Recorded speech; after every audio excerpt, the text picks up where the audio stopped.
Study centre में स्वागत है। जैक द्वारा जारी किए गए मॉडल प्रश्न पत्रों को इंग्लिश की कक्षा 12 में जो जारी किए गए हैं उसको मैंने पिछले वीडियो में 43 क्वेश्चन नंबर को बताया था कि कैसे हम रिपोर्ट को लिखेंगे। आज हम आपको यह बताएंगे कि आर्टिकल हम कैसे लिख सकते हैं, कैसे आर्टिकल का एक फॉर्मेट है उसके आधार पर हम लिखेंगे और हमारे जो फुल जो मार्क्स हैं वो पूरे मिल जाएंगे। तो जो आर्टिकल है वो कितने मार्क्स के आते हैं एग्जाम में वो आप देखिए। जैसे आप यहाँ देख पा रहे हैं लिखा हुआ है question number 39 to 46 are short answer question out of which it is mandatory to answer 6 question देना है और हर एक जो क्वेश्चन है 3 मार्क्स का, मतलब जो आर्टिकल है आपके वो 3 मार्क्स के आपके आएंगे। ठीक है, तो 3 मार्क्स के आर्टिकल आएंगे।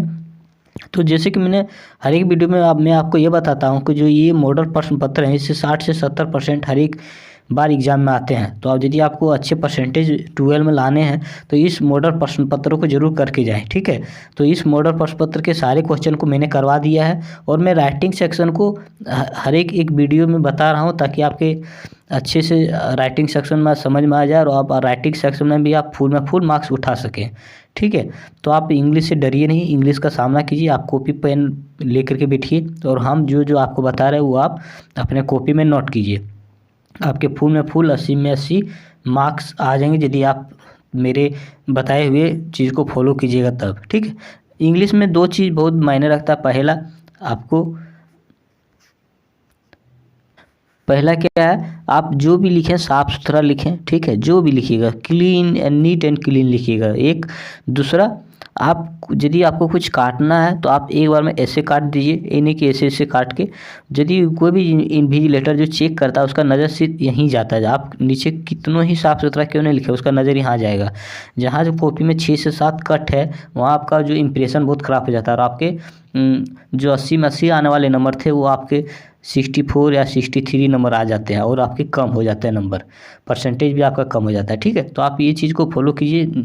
यहाँ तक कोशिश कीजिए कि जो भी लिखें साफ़ सुथरा लिखें, ज़्यादा से ज़्यादा काटें नहीं। यदि कुछ गलत भी हो जाता है तो उसको एक बार ऐसे काट दीजिए, ख़त्म हो जाएगा। ठीक, तो चलिए हम आपको यह बताते हैं कि आर्टिकल को कैसे लिखें।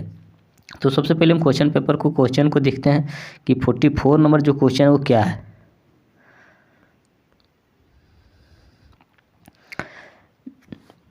45 में क्या है। ठीक है, तो 45 में क्या है, write an article on climate change और women empowerment in about 80 to 100 words. आप क्लाइमेट चेंज या फिर वोमेन एम्पावरमेंट में ये दोनों में से कोई एक टॉपिक पर आर्टिकल लिखें, वो 80 से 100 वर्ड तक होना चाहिए। ठीक है, तो क्लाइमेट चेंज मीन्स क्या होता है, मौसम का बदलना, और वोमेन एम्पावरमेंट मीन्स क्या होता है, महिला सशक्तिकरण।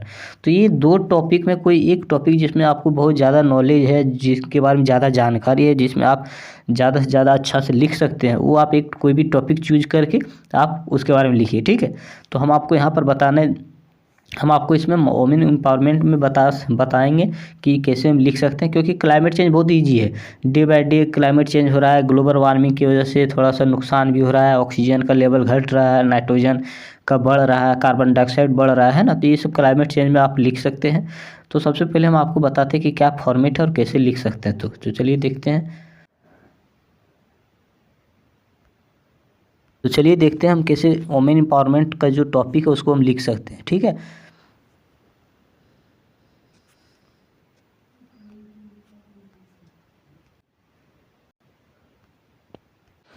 तो यहाँ सबसे पहले क्या लिखा हुआ, वोमेन एम्पावरमेंट बाय में आप अपना नाम लिखिएगा। उसके बाद क्या लिखा हुआ, women empowerment is widely discussed term in the today society and talks about the upliftment of the female gender. ठीक है, क्या बोला जा रहा है कि वोमेन एम्पावरमेंट जो है अभी का सोसाइटी में बहुत बड़ा डिस्कशन का एक टॉपिक बन चुका है। इसमें क्या है, फीमेल जेंडर को हम लोग अपलिफ्टमेंट करते हैं। अपलिफ्टमेंट क्या होता है, जिस तरह लिफ्ट हम लोग को आगे बढ़ाता है, ऊपर चढ़ाता है, उसी तरह अपलिफ्टमेंट मीन्स होता है उत्साह करना, उत्साहवर्धन करना। यदि हम किसी का उत्साहवर्धन करेंगे तो जो है सारी बुराइयों को हटा करके सक्सेस की तरफ आगे बढ़ेगा। ठीक है, तो first it is a long term and revolutionary protest against the discrimination based on the sex and gender. तो सेक्स और जेंडर से जो भी डिस्क्रिमिनेट होता है, डिस्क्रिमिनेशन मीन्स क्या होता है, भेदभाव होता है, उसको वो लड़ करके प्रोटेस्ट करके वो आगे बढ़ रही है। ठीक है, दूसरा क्या है, women empowerment refers to educating women and helping them build an identity of their one. Women empowerment से हम महिला को क्या करेंगे, एजुकेट करेंगे, ताकि वे जो है आगे बढ़ के एक अपना आइडेंटिटी को बना सके, अपना एक पहचान बना सके। तो ये क्या हुआ दोस्तों, ये जो हुआ हम यहाँ से यहाँ एक इंट्रोडक्शन लिखे कि क्या है वोमेन एम्पावरमेंट, कैसे वह पढ़ लिख करके अपना एक आइडेंटिटी बना सकती है। तो ये जो इतना दूर तक लिखे वो इंट्रोडक्शन था, ठीक है।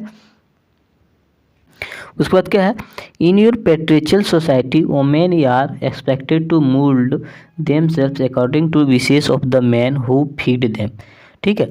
इन योर पेट्रियर्कल सोसाइटी मतलब क्या होता है, पितृसत्तात्मक सोसाइटी में, जैसे पितृसत्तात्मक क्या होता है, जिसमें पिता को ज़्यादा महत्व दिया गया था, माता को नहीं, ठीक है। उसमें क्या होता है, women are expected to mould themselves according to wishes of the man who feed them. जिस तरह का मैन को विश होता है उस तरह से वो ट्रीट करता है मैन के साथ, वोमेन के साथ उसको उस तरह से ढालता है, मोल्ड करता है, ठीक है। मोल्ड मीन्स क्या होता है, ढालना, मोल्ड मीन्स ढालना। जैसे हमको घर जिस तरह से ढालना है, जिस तरह डिजाइन करना उस तरह डिजाइन करता है, उसी तरह हमको जैसे मन होगा, है ना, वैसे महिला को हम लोग ढालेंगे, ठीक है। जो हमको बनाना मन करेगा वो बनाएंगे, मतलब उसका वहाँ पर कोई डिसीजन नहीं चलेगा। यदि लड़की जो है अपना कोई डिसीजन लेना चाहती है तो वो पितृसत्तात्मक सोसाइटी में वो डिसीजन नहीं ले सकती है। They are not allowed to they have individual opinion और इंडिपेंडेंट आइडेंटिटी। क्या बताया जा रहा है कि दे आर नॉट अलाउड, उसे अलाउड नहीं है कि इंडिविजुअल ओपिनियन की कुछ वो अपना कुछ ओपिनियन ले सके या कुछ वो सुझाव दे सके, और इन इंडिपेंडेंट आइडेंटिटी, और वो कुछ अपने से कुछ आइडेंटिटी नहीं बना सकती है। उसके बाद क्या है, a woman must be entitled to pursue what she loves and develop into a fully functioning human। ये वुमेन मस्ट बी इंटाइटल्ड, महिला को जो है कुछ अधिकार नहीं दिया गया है, to pursue what she loves and develop into a fully functioning human. वह मानव के साथ किसी तरह का वो व्यवहार करे, किस तरह से प्यार करे, उसे किसी तरह का अधिकार नहीं दिया गया और वो पाने की कोशिश भी नहीं कर सकती है, ठीक है। तो इन टाइटल मीन्स क्या होता है, अधिकार, और परस्यू मीन्स पाने की कोशिश करना, ठीक। उसके बाद लेकर हर individually must be nurtured and acknowledged, ठीक है। हर इंडिविजुअली वो यदि कुछ अलग से कुछ करना चाहती है, ठीक है। नर्चर्ड मीन्स क्या होता है, यहाँ नर्चर्ड मीन्स हो जाता है, जैसे आप यहाँ देख रहे हैं नर्चर्ड मतलब यहाँ देख रहे हैं आप क्या है, नर्चर्ड, ठीक है।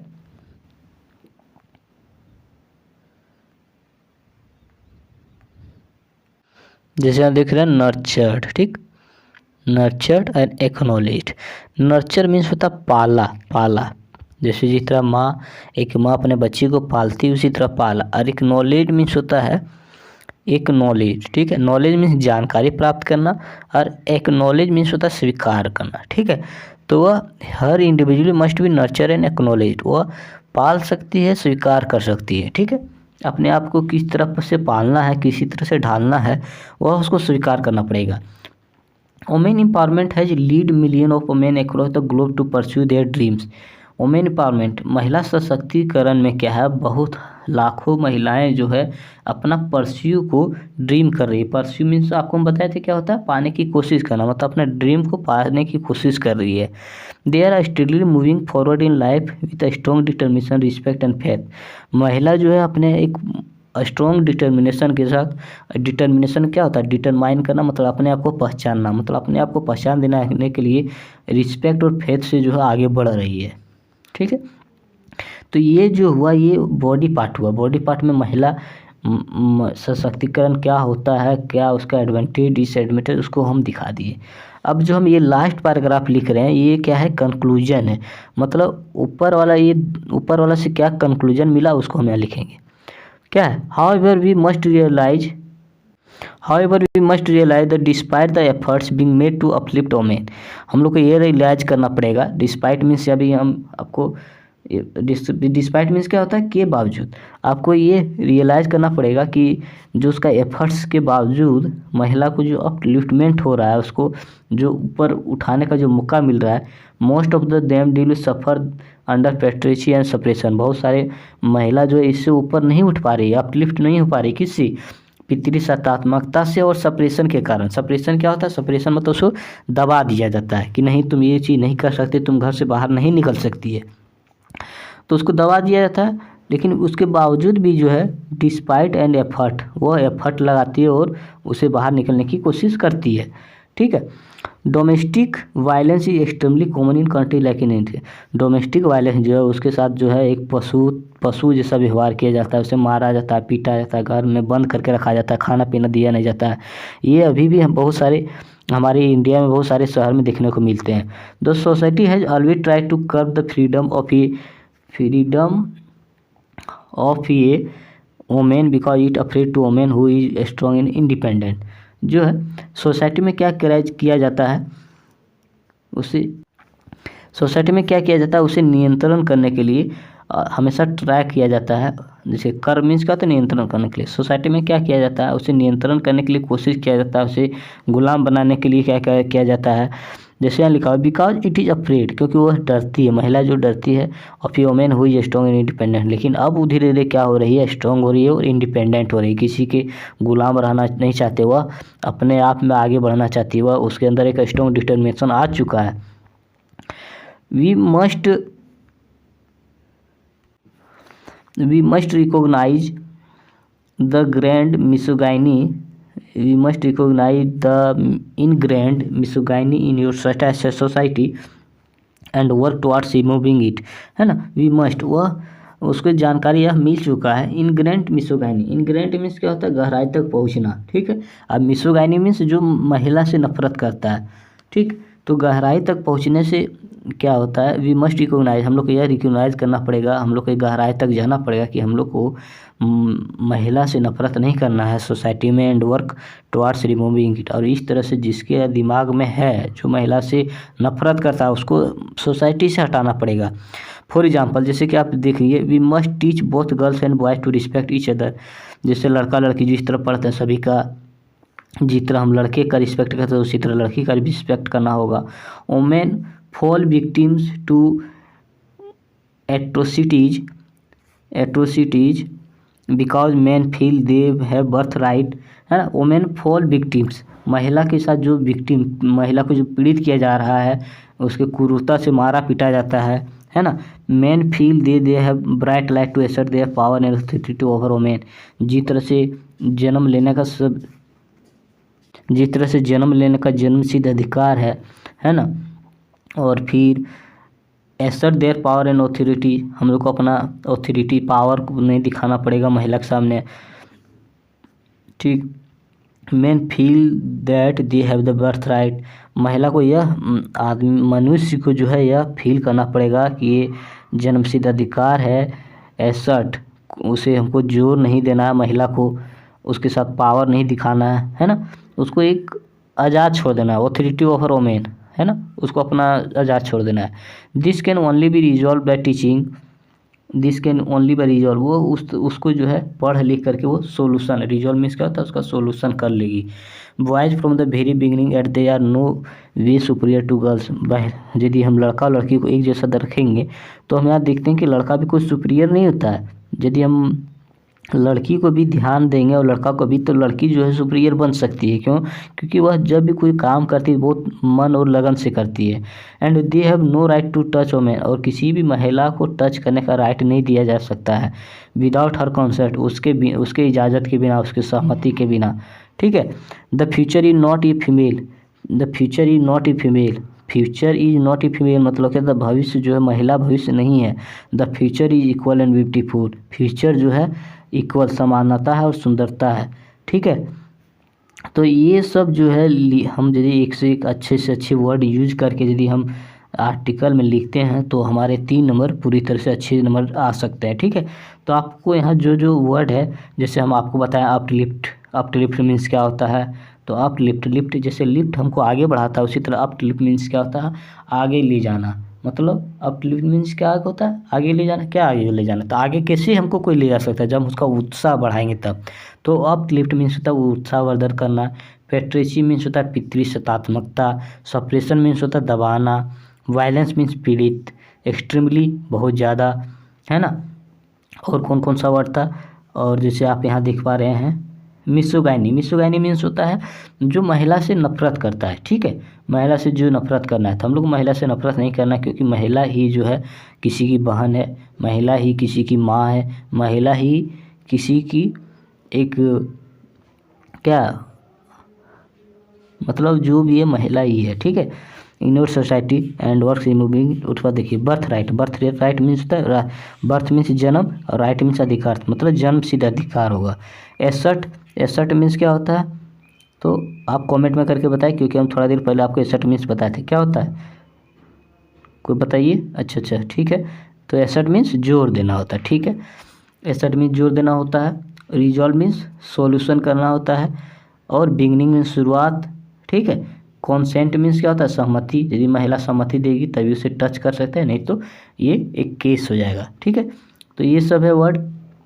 तो थैंक यू सो मच। आप CSN स्टडी सेंटर में जा करके जो वीडियो हैं कक्षा 12 के वो देखते रहें। कौन कौन सब्जेक्ट का है सारा, आपको जो जो सब्जेक्ट में समझ में नहीं आया वो जा करके मॉडल प्रश्न पत्र को देखें और यहाँ से करते हुए जाएं।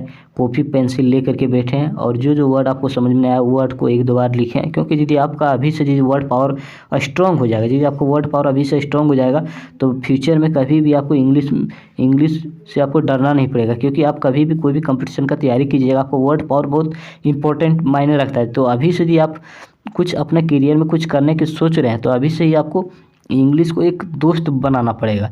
ये नहीं कि इंग्लिश से भागना नहीं है। यदि आप जो सब्जेक्ट से जितना आप आगे भागिएगा पीछे भागिएगा, आप वो सब्जेक्ट को उतना आपको डराते हुए आगे पीछे की वो घटाते जाएगा। इसलिए आप जो सब्जेक्ट आपको ज़्यादा डर करता है उससे ज़्यादा ध्यान दें। जिस तरह आप मैथ में ध्यान देते हैं उसका यदि आधा आप इंग्लिश में भी ध्यान दे दीजिएगा तो 22 वीक क्या है कि आप एक अच्छे स्कोर प्राप्त कर सकते हैं, ठीक है। कोई सब्जेक्ट हार्ड और कोई सब्जेक्ट इजी नहीं होता, पढ़ने वाले पर डिपेंड करता है कि कौन किस में ज़्यादा टाइम दे रहा है, ठीक है। तो थैंक यू सो मच। आप CSN स्टडी सेंटर को सब्सक्राइब कर दें, कमेंट करें, ठीक है। Thank you so much.